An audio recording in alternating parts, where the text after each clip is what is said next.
Hi, it's Nate from Catfish, and I'm here with MTV News journalist and true life crime host Dometi Pongo, and we're about to show you an unaired clip from True Life Crime involving the case of Mercedes Williamson, in which you'll see me interview trans rights activist Coach Blossom Brown and equality advocacy coordinator Jensen Matar.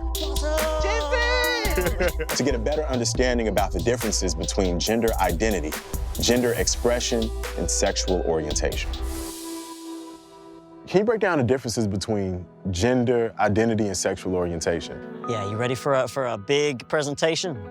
Yeah, so y'all Google genderbread person. Perfect example. Sexual orientation, a little heart, right? Who you love, who you like, who you might be romantically or sexually attracted to.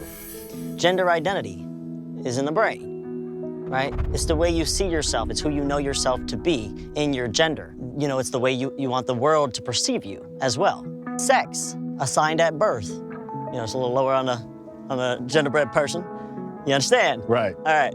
And then you have gender expression. Gender expression is the way in which you express yourself to the world, which is separate and different too, right? And your gender identity. Yeah, completely different. The way you express yourself could be through mannerisms, right? I'm talking with my hands.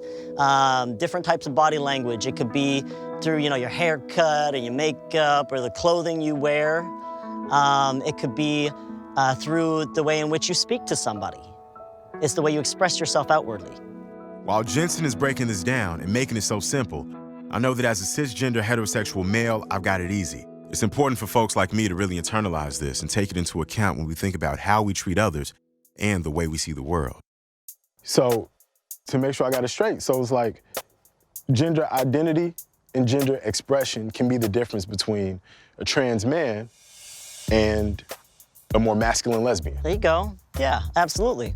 So you might have a person over here, you're right, that likes to dress in more standard or society's acceptable version of men's clothing, and they might have been assigned female at birth, and they might identify as female, and they just express themselves in a more masculine way. Yeah, I think it's also important to remember too that the trans experience is limitless, which means it's very fluid and people can identify so many different ways under the umbrella, where there are more masculine presenting trans people and feminine trans people, or just trans people who just could care less about the whole binary, but it's all a part of the trans experience.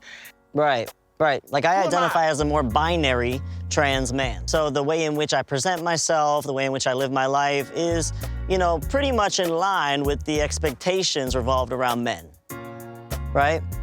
How do you identify, Blossom? I am a pansexual trans woman, Okay. which means I'm attracted to all, which means I'm blind to gender identity and sexual orientation. I care more about somebody's heart and soul and their mind, their intellect, versus that. But just because that works for me doesn't mean that it doesn't work for other trans people, and we have to acknowledge both sides. So I think that what's important to pull from this conversation here is that you can never assume a trans person's sexual orientation. It's completely separate. Sexual orientation, gender identity are two completely separate things. Right. So just because you are in the binary and you're a trans man, that doesn't mean that someone of your identity couldn't be attracted to men. Right. And if I was attracted to men, I might consider myself a gay man. If I was attracted to women, I might consider myself a heterosexual man, because my gender identity, right, is how I'm determining the words. Not biological sex. There's a big misconception. It's not my body parts or biological sex that's determining the words I choose to define my sexual orientation. It is my gender identity. That was perfect. That was great.